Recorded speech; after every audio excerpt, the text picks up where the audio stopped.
Good morning to all listeners, all of those people who get up early and wash their faces, have their breakfast, and then settle down to 40 minutes of sheer delight with myself and my good friend Pat+Jude. Would that be? I think that's a fairly objective description I of think what that's happened. very objective. Yes.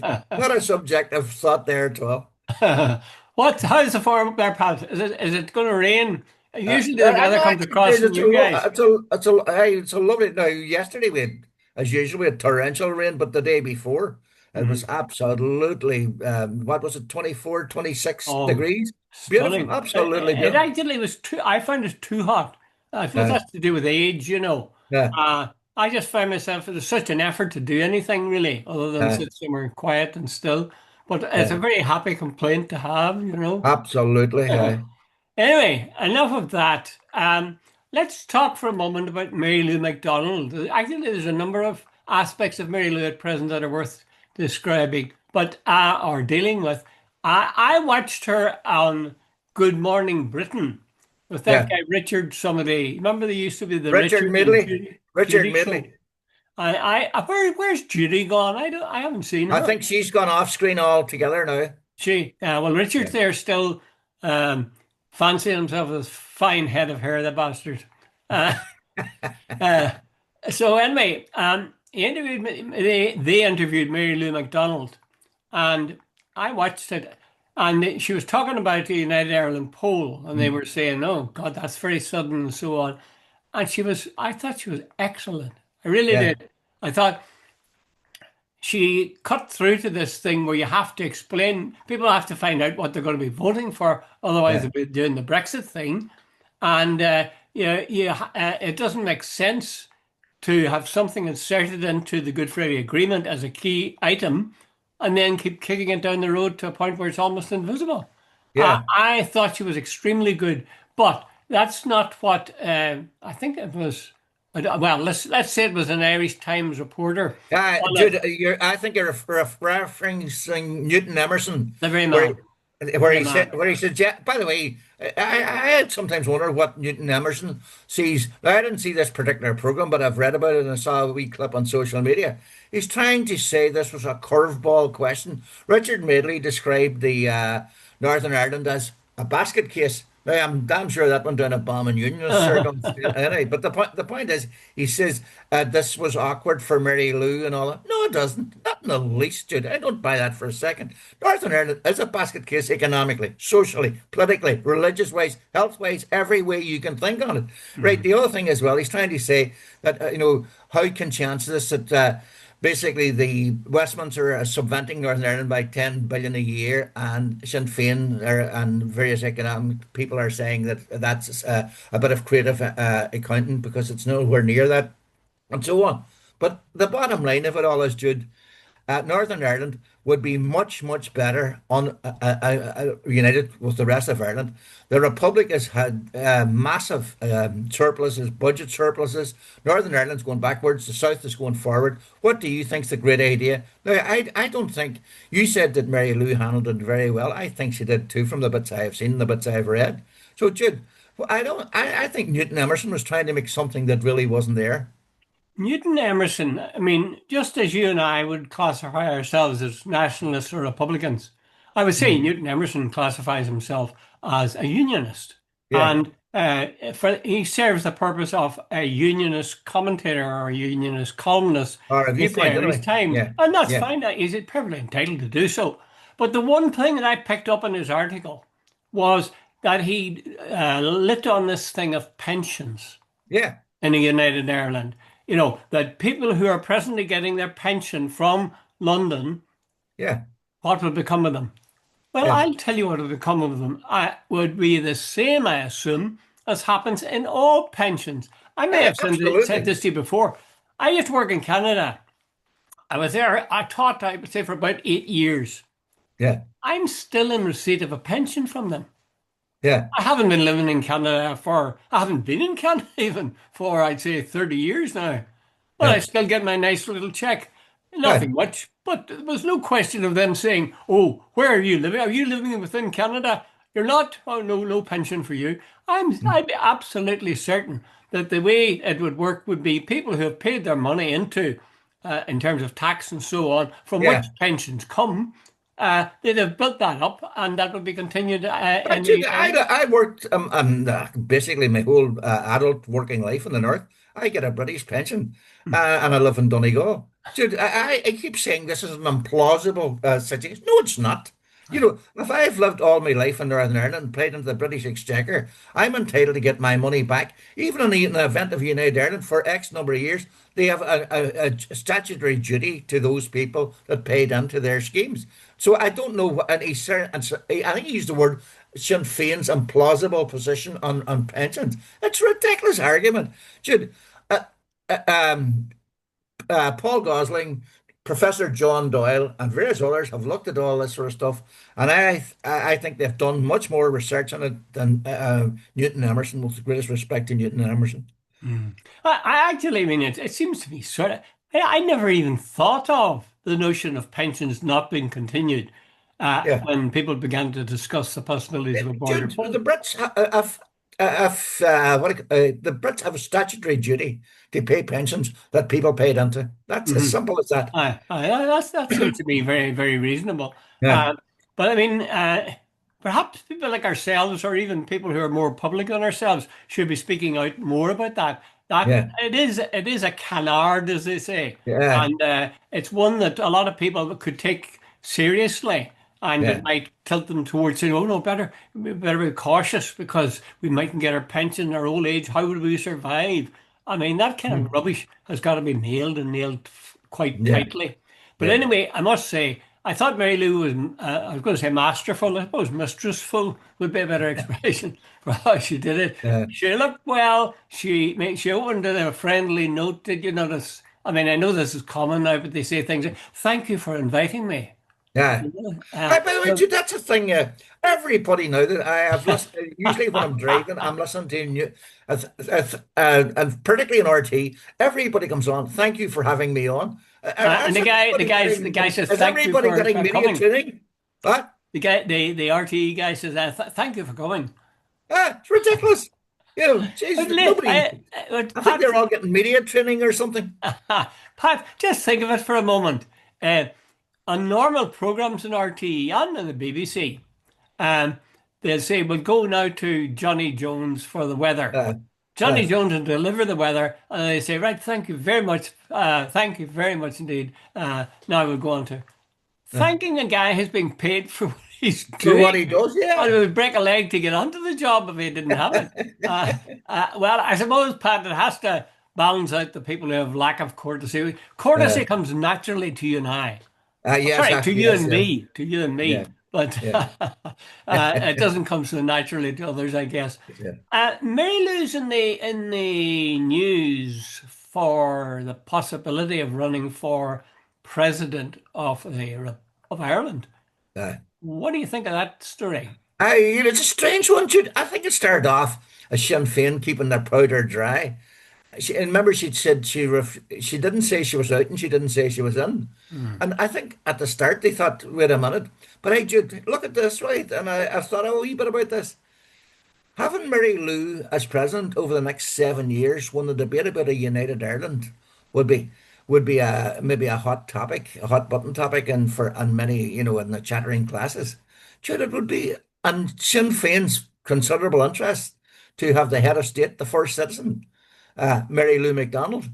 And if Mary Lou McDonald goes into the race, I would think, to use that colloquial term, Fianna Fáil will be shitting itself because Jude, Mary Lou would be a serious, serious contender. Well, I've read a few columns about this, and I think I would agree with you. She would be a tremendously strong candidate. But there's a terrible risk in this for Yeah, there Sinn is. Féin. I accept that. If she went in and didn't win, Yeah, uh, she's they'd she's be hold really below the saying, "Oh, waterline, Sinn isn't Féin's she? all talk, but look at the way they're Uh, sinking down." yeah. And she'd have lost her position, or would she have lost her position as leader Oh, as a she would. result? Yeah. Could she come back? Could she? Failure in politics, you're finished.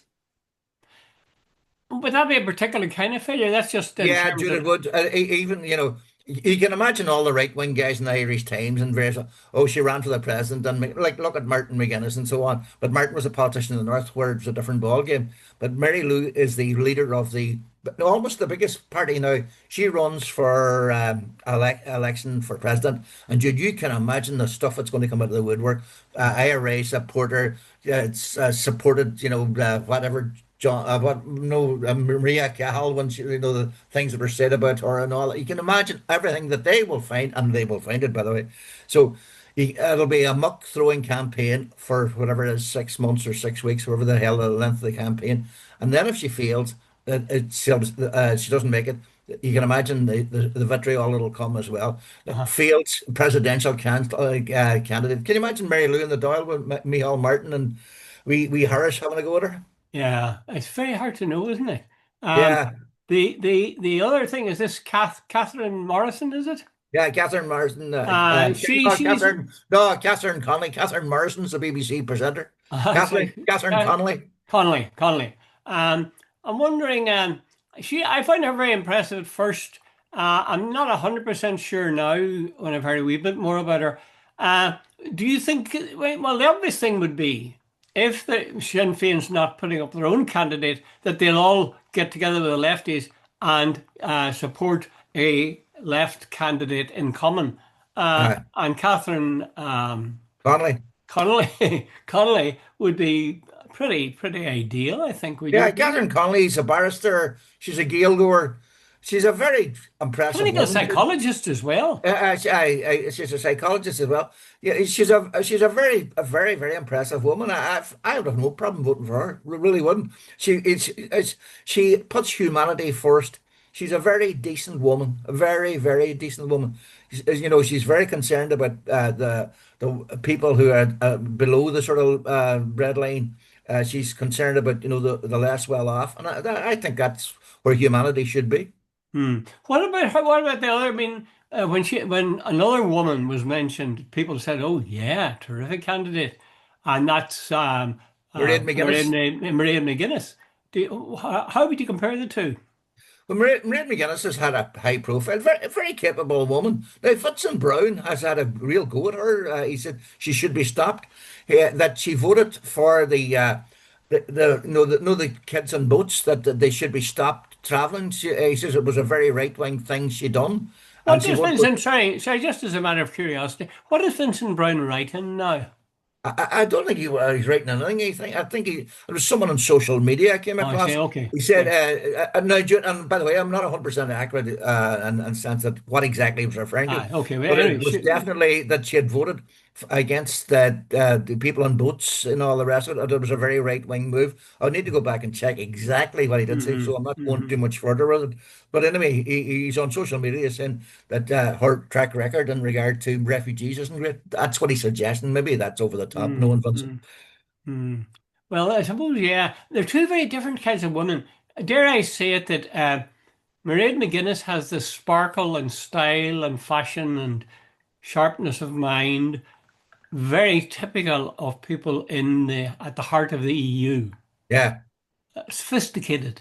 Um, yeah. Now, that's not to say that the proposed candidate, well, the independent candidate, uh, Mm.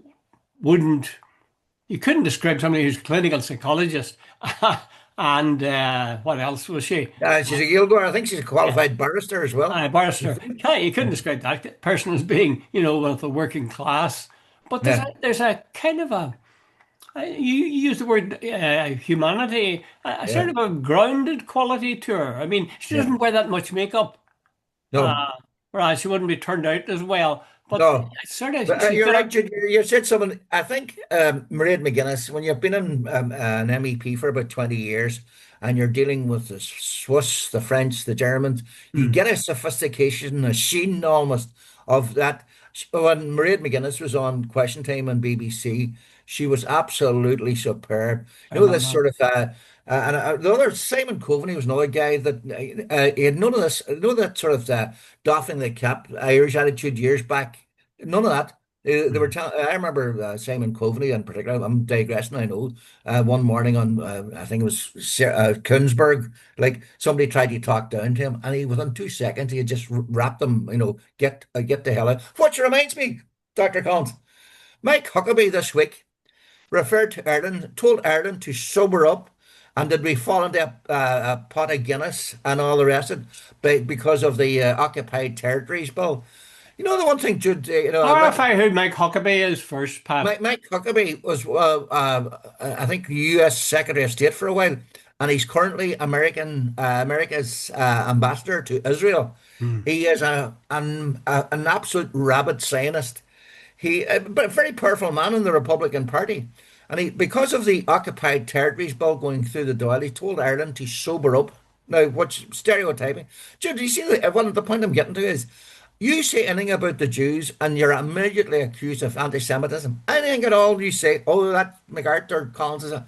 But it seems that it doesn't work in reverse. There's that reciprocal. A lot of Jewish people, when they see what Ireland saying about the war in Gaza, have been very stereotypical. No, in fact, I've come across in social media. Are you sober? Go back to drinking your whiskey. And this week, Huckabee, a senior U.S. official, told Ireland to sober up in regard to Israel. What's your opinion on that sort of stuff? I think well, you see, it's very much in the tone and wording and targeting that Trump himself would engage Yeah, in.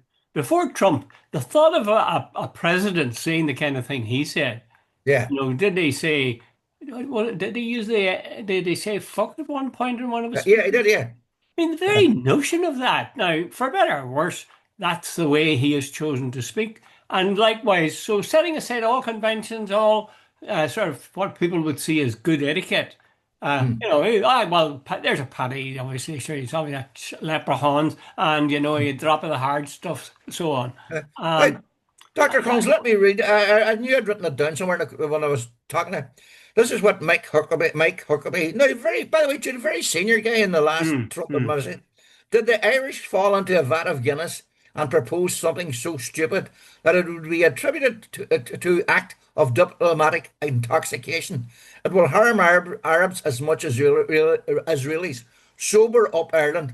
Call the Israeli foreign ministry and say you're sorry. Jeez.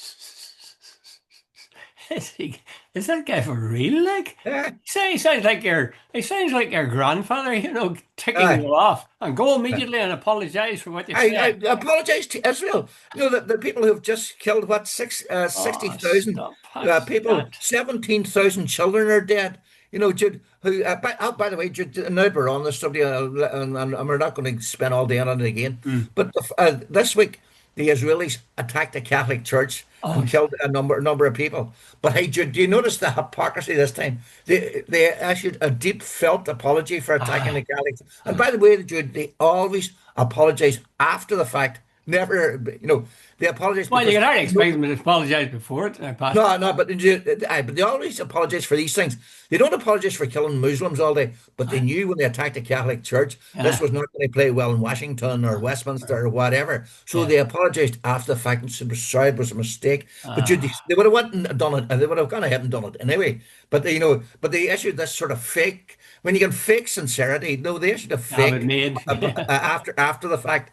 You know, and that was cynical in the extreme. They had every intention. They knew what they were doing, and so on. But because that suddenly it didn't go down well, one of the people injured was the guy that Pope Francis used to ring every night to check how things were Really? going. Really? So he was injured. He was shot in the leg. So, all right, at least injured in the leg, quite seriously. So, Jude, they just do stuff and then sort of whatever. But anyway, Jude, here, let me move on. When we're on, just switching to Trump, Can, what's your view? can I just, before you go, very Oh, quickly, I was listening to a doctor, an English doctor, I think, right. talking about in Gaza, talking about what he had experienced over the three Yeah, weeks he'd spent there. And he was talking about children being killed yeah, or wounded. And he said that they were shooting at, no, maybe it wasn't children, maybe it just was civilians going for these hordes of food that would be yeah, laid there. yeah, They said that on one occasion they would shoot them in the head, yeah, The next time they would shoot them in the legs. yeah, The next time they would shoot them, these different people, of course, yeah, in the testicles. yeah, I mean, I think, Pat, this is the yeah, truth. I think just as the Holocaust during the Second World War left a terrible scar on the German psyche, yeah, I think if the international community, whether it's the EU or US, and maybe Ireland as well, there'd be nothing but a scar. How could we have lived through this and allowed this to happen? I mean, there should have been, at least a year ago, there should have been an international peacekeeping force. The tap should have been switched off in terms of armaments to Israel. It just shouldn't. I mean, we had that talk in the Dáil the other day about the Occupied Territories Bill. And yeah, they're saying, well, there seems to be some evidence of genocide. Wait, now, for fuck's sake, there yeah, seems to be some signs of genocide. yeah. You like, do you not switch on your TV any days? Yeah. Well, That's the New York horrible. Times, did you, I can't remember the name of the Israeli academic. He was on the New York Times this week, and he says it's definitely genocide. So, but anyway, Jude, we've been doing this. No, I wanted to get Okay, your go ahead, Pat. reaction to Donald Trump. This whole thing, he tried this week, and he really did try to get this Epstein thing to disappear big time. Jude, remember he said as Attorney General, he said she was making the decision, Pam Bondi, about releasing the Epstein file, and he said there was no such file, even though the evidence to the contrary is overwhelming. But I think it was Bondi or somebody said she had it on her desk Yes, way back in yes, March, I'm and then just saying, suddenly yeah. it disappeared. Anyway, the bottom line of it, even his own supporters are sort of saying he tried to say that it was concocted by Comey, by Obama and Biden, and stupid Republicans shouldn't fall for this. The only problem is Jeffrey Epstein was arrested during Trump's presidency. He committed suicide or was murdered. You take your choice during Trump's presidency, and the charges and whatever else were all during Trump's own president. But he tried this week to shift it back to Obama. Well, in other words, totally distract from what's going on. But anyway, here's the thing, Jude. His own supporters are sure saying, "Wait a minute, this is not on." Which, by the way, is the first time that Yeah. the sort of the blinkers have fallen off. Well, that's one part I find encouraging. Not that Trump is engaged in some cover-up or that he's said something appalling. I'm sure he's covering up like nobody's business over all sorts of things. And he has said and done appalling things. But this one's bad for him because if what we're told is true, it's from within his own base. And if Yeah. that base of a solid block of people who would allow him, as he said, to shoot somebody in Fifth Avenue, if they begin to ask questions, Trump could be in serious trouble. I mean, Aye. pray God he might be in serious But trouble. you know that no, it's really funny or odd. There's they said there's they actually had the nerve to come out and say there's no files, there's no client list or on. There was a recording devices, there were flight logs, there were birth certificates, there were floor plans for Epstein's place, there were nude photographs of young girls on the walls and with the word matches, for whatever clients and all the rest. Should if the flight logs, they will know who was on the planes going to your man's island. And Jude, it always keeps coming back to this one thing. I Epstein apparently was a math teacher somewhere in New York, and suddenly out of nowhere, he was a multi-millionaire that who owned one of those brownstone apartments, who Hmm. owned his own island, had access to our own couple of planes, and like, if anybody seriously believes he was not an Israeli agent, a Mossad agent, or set up by the Israeli state, they better have a good look at themselves because there's no other explanation. No one can say where Epstein's money came from. Hmm. Of course, he might have made it on the stock market or something like that. We don't Not, know. not, not, not, not. He was living I think in his 20s as a math teacher. You don't amass someone like 600 million in the space of 2 years on the stock market, no matter how good you are. Yeah. Okay, let's leave those guys, will we? Yeah. I'm tired Ah. thinking about dead bodies in Gaza. I'm tired thinking of bloody Trump. Let's go to something local like the cricket shitstorm. Talk to Palmer, me how about are your you? views on cricket, Pat. Ah, gee, Sorry, hold it for 1 second. I repeat what I have this joke I've said often that George Bernard Shaw said the English are not a religious people, and so and so they invented cricket for Yeah. some idea of what eternity feels like. Yeah. It's so true. Anyway, what do you think Yeah, of cricket? anyway, David, Do our you do. listeners know? Do our viewers know what the cricket's? Right, let me give them the potted version. Okay. And Comber Cricket Club in County Down were having a cross community event for kids, and they invited the East Belfast GAA club to send a delegation of whatever 10 kids to take part. The local Orange Order and Bangor, Comber, whoever it was, and Down anyway, got to hear of this, and they objected, saying that they didn't want the influence of the GAA invading their area, etc., etc. And anyway, it got so hot and heavy that to get to the chase or cut to the chase, Comber Cricket Club decided to drop the whole event. Now, I thought it was rather rich coming from the Orange Order about they were saying about the GA's ties to Republicans and dead Republicans and naming grounds after it and so on. But here's the thing, Jude. Uh, that I was at a function recently where an orange guy was speaking, and he admitted that that were orange parades were bands with named after loyalists who got paid to participate and so on. And also, Jude, here's the thing. They were pointing the finger at the GA, the Orange Order. This is an organization where a Catholic cannot join, a Muslim cannot join, women cannot join, and so on. And they're accusing other people of bigotry and sectarianism. Jesus, wonderful, Jude. And by the way, if Jude Collins or Pat McGarrett were a member of the Orange Order and decided to go to a Catholic ceremony, a mass or anything, we would be expelled because it's not it's against the rules. Well, So you might be flirting with idolatry, Pat. absolutely, And you and I yeah, flirt with nothing, including idolatry. Yeah, actually, I think the problem is this. Cumber is a very sort of unionist area, I would say. And I was kind of astonished a few years ago when the GAA set up a branch there, set up a yeah, club. I was amazed at the courage of the people who did it. However, it hadn't obviously escaped the notice of the Orange Order in yeah, Cumber, which I'm sure is a thriving outfit. And they took this opportunity to stymie. When you think of it, let me put it like this, Pat. I was listening to something, and a guy said he had a friend. This is a Republican, I think, and he said to a friend that he shouldn't feel bad when he finds himself walking underneath an arch or whatever for the yeah, 12th or a United Kingdom flag.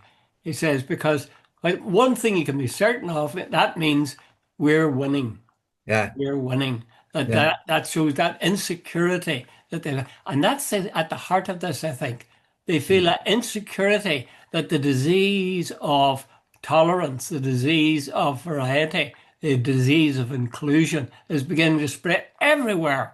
And those bloody pigs are coming in and they're playing their bloody their Gaelic football and they're hurling and so on. And we shouldn't be given it's public money actually that's going to that. So yeah, the cricket club that was sponsoring it, they agreed to it. The GAA in its turn agreed to it. Presumably other sports who were attending were agreeing to it. But the word of the Orange Order, it says no. So you tell me, why did the Cumber Cricket Club, which presumably is not an Orange Order branch, no. why did it say no? Why did it I, wipe the floor with the whole idea of having this? yes, I agree with you too. But Jude, well, I presume they just said we don't need the hassle and we don't need this. But anyway, Cricket Ireland have apparently taken over and said this is going to go ahead. Oh, They're did saying, they? Good yeah, for them. Good for them. they're saying cricket embraces all religions, all colours, all Brilliant. creeds, and Brilliant. it's going to go ahead. And that's the last I heard, Jude. I'm open to correction that, but I heard that on I think it's the BBC News on I think Wednesday. Yeah. So Well, it's allegedly, anyway, it's going to, the Cricket Ireland has stepped in to say, no, no, we're not agreeing to this, yeah, But well, I thought, the hypocrisy, the double standards, you're going, wait a minute, the Orange Order, dude, you sort of say, The, the Orange Order and GA are not comparable in any shape or form. And this false equivalency that some people try to make, it's not on. Jude, a Protestant can join the GA, a woman can join the GA, a Hindu can join the GA, a Muslim can join the GA. None of those people can join the Orange Order. It takes my breath away. Yeah, The thing is, I was beginning to get enraged at, but maybe the Cricket Council of Ireland has rescued me from it. But it was, why is it that Orange Order can call the shots for everybody? yeah. Or, the rugby, the Gaelic, the cricket, But I whatever. suppose, Jude, as you said, in a mainly Protestant Unionist area, the Orange Order rattling cages, maybe it makes it awkward for the organisations in those areas. Well, how do you mean awkward? Well, public opinion. The people in the cricket club in Cumber have to live amongst those people. What do you use at and all that sort of stuff. Well, what do you think there'd be people in Cumberland? I'm only putting that as a forward as a Hmm. sort of some sort of a pretext or context for what the decision, but I'm Well, not saying I agree with it. the fact that there's a cricket club there, to some extent, indicates the class of people who live there, which is Yeah, sort of middle class. It's a middle class sport, absolutely. as I see it. Yeah.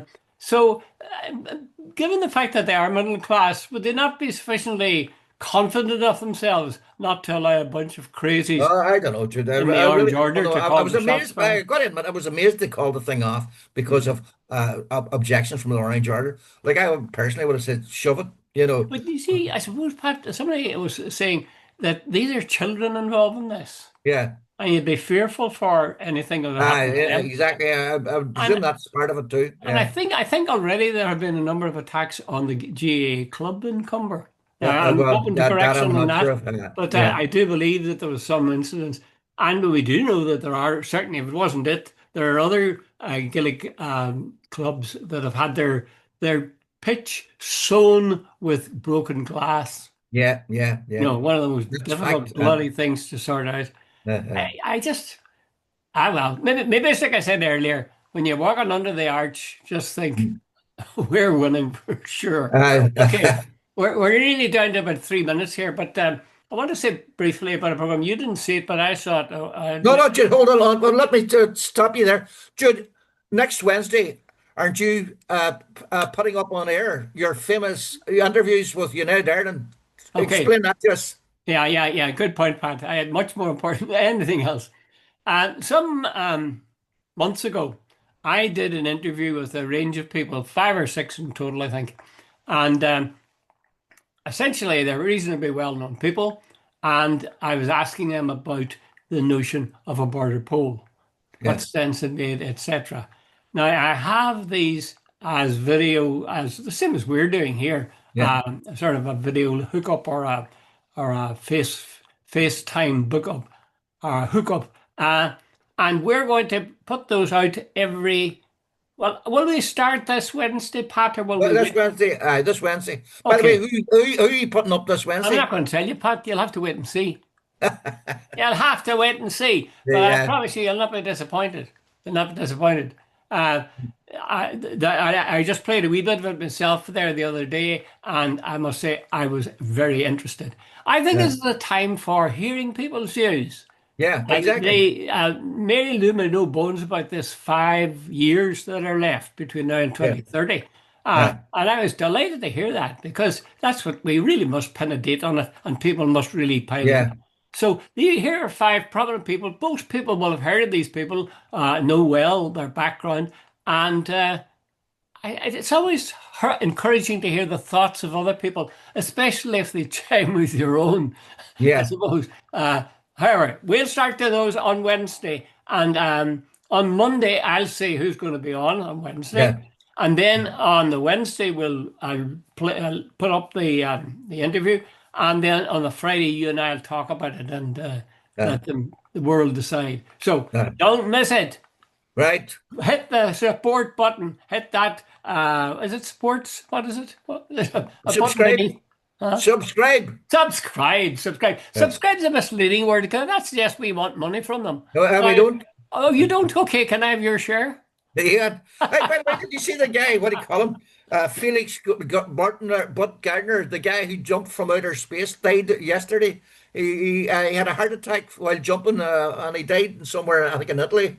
So, but he travelled at 832 miles an hour from outer space. Imagine a human body travelling from, I think it was 32 miles up as well, or something like that. But anyway, how did the human body travel at 832 miles an hour? I was in a car, Jude, once. I was doing 110 miles an hour, and I couldn't wait to get out. When you were young and foolish, Pat. Well, I wasn't driving, but it was, yeah. Okay, Pat. Thanks All very the best, much. Jude. Good And luck. don't forget to subscribe, tell your friends, and our series of United Ireland or border poll Interviews. are starting on Wednesday next. And we'll tell you more about it on Monday. Okay. Bye, Jude. Thanks, Pat. All the best. All the best.